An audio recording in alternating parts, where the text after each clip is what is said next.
crazy bird trying to get into my house. He started this a while ago when the curtains were drawn.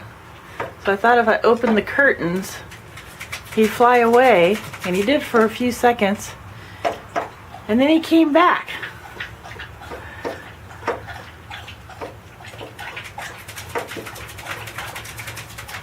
And I know my window's not that clean, so it's not like he can think he can get in through here.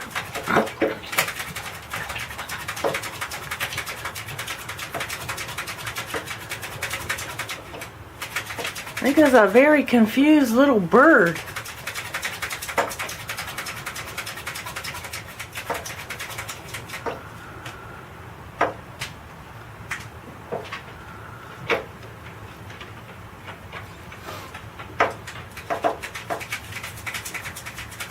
I may have to go outside around the side of the house and scare him away. See if I can get him to go someplace else.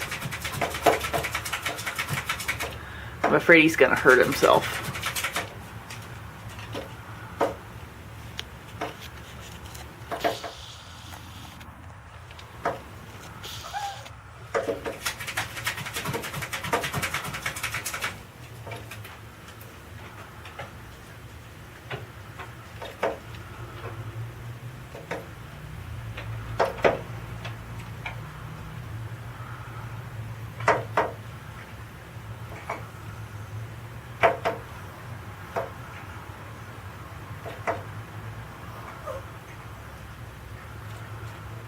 You sometimes have to wonder what makes animals do the things they do.